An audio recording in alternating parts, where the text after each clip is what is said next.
Hi అందరికీ. Welcome back to my channel. దీనికి ముందు వీడియోలో వెజిటబుల్ స్టిర్ ఫ్రై ఒకటి పెట్టాను కదా! దానికి ప్రాన్స్ ప్రోటీన్ కోసం యాడ్ చేశాను. అది నెక్స్ట్ వీడియోలో పెడతానని చెప్పాను కదా! దాని కంటిన్యూషన్ అనమాట ఈ వీడియో. అందులో ప్రాన్స్ ఎలా చేశానో ఇక్కడ చూపిస్తున్నాననమాట. ఫస్ట్ జింజర్, గార్లిక్, ఒక చిన్న పచ్చిమిర్చి, మీరు కనుక కారం ఎక్కువ తినే పనైతే ఒక 2, 3 పచ్చిమిర్చి తీసుకొని అలా మెత్తగా మిక్సీ పట్టుకోండి, గ్రైండ్ చేసుకోండి. తర్వాత ఒక చిన్న ఆనియన్, పెద్దదైతే హాఫ్ తీసుకోండి చాలు. మీరు తీసుకునే రొయ్యల క్వాంటిటీని బట్టి అనమాట. నేను ఇక్కడ 1 కప్ రొయ్యలు తీసుకున్నాను. అందుకోసం ఒక మీడియం సైజ్ ఆనియన్ ఒకటి తీసుకొని కట్ చేసుకున్నాను అనమాట.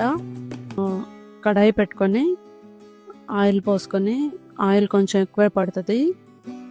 ఆయిల్ వేసుకున్న తర్వాత మనం కట్ చేసుకున్న ఆనియన్స్ అందులో వేసి, కొద్దిగా కరివేపాకు వేసి, ఆనియన్స్ కొంచెం బాగా ఎర్రగా వచ్చేందాకా వేపుకోండి. ఇందులో ఆనియన్స్ పచ్చిగా కొంచెం ఉంటే బాగోదన్నమాట.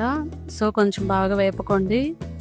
నేను రొయ్యలు ఆల్రెడీ పసుపు, ఉప్పు వేసి సాల్ట్ చేసి పెట్టుకొని ఉన్నాను. అందుకోసం సాల్ట్ కొంచెం తక్కువ వేసుకున్నాను అనమాట. మీరు కనుక పచ్చి రొయ్యలు తీసుకుంటే ఆ స్టేజ్లోనే ఉప్పు, పసుపు వేసేసుకోండి.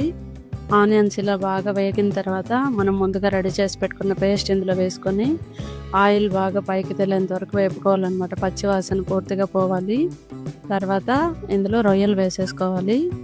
రొయ్యలు వేసుకొని బాగా కలుపుకోవాలన్నమాట. నేను రెస్టారెంట్లో ఒక 2 టైమ్స్ ఏమో రొయ్యలు ఆర్డర్ చేసుకొని తిన్నాను అన్నమాట, ప్రాన్స్ ఫ్రై. అస్సలు బాగాలేదు. స్మెల్ ఎక్కువ వస్తుంది. ఇంకొకటి ఏంటంటే ఇసుక, తింటుంటే మధ్యలో ఇసుక ఎక్కువ వస్తుంది అనమాట. అది మనం క్లీనింగ్ చేసే ప్రాసెస్ని బట్టి ఉంటుంది అనమాట. రొయ్యలు క్లీన్ చేసేటప్పుడు దానికి పైన అనమాట, రొయ్యకి పైన ఒక వీన్ లాగా ఉంటుంది అనమాట. అది యాక్చువల్గా మట్టి. దాన్ని తీసేసి క్లీన్ చేసుకోవాలి. మీకు రొయ్యల క్లీనింగ్ కావాలి వీడియో అంటే చెప్పండి. ఈసారి ఎప్పుడైనా తీసుకొచ్చినప్పుడు ఎలా క్లీన్ చేయాలో చిన్న క్లిప్ తీసి పెడతాను మీకు.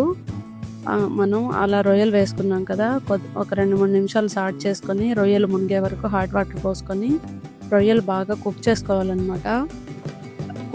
కుక్ అయ్యాయని ఎలా తెలుస్తుంది అంటే, అలా గరిటతో ఒక రొయ్య ముక్కను నొక్కితే 2 పీసెస్ అవుతుంది అనమాట. ఆ స్టేజ్లో మనం ఇంకా కారం వేసేసుకోవాలి. నేను ఇక్కడ కొన్ని కూరల కోసం వేసే కారం వచ్చి కూర కారం అని చెప్తున్నాను కదా.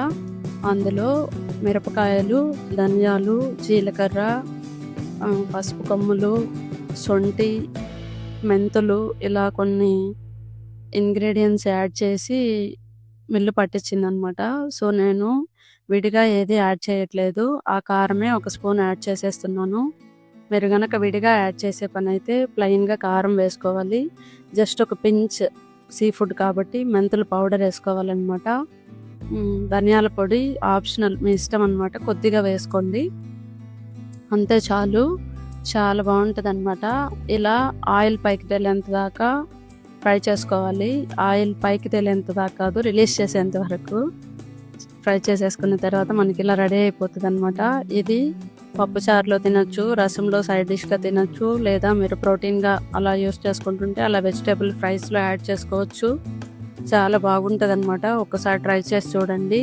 అసలు రొయ్యలు అనే తెలియదు అనమాట. స్మెల్ కూడా ఉండదు మీకు, అంత టేస్టీగా ఉంటుంది. ఒకసారి ట్రై చేసి ఎలా కుదిరిందో నాకు కమెంట్ చేయండి. Thank you for watching.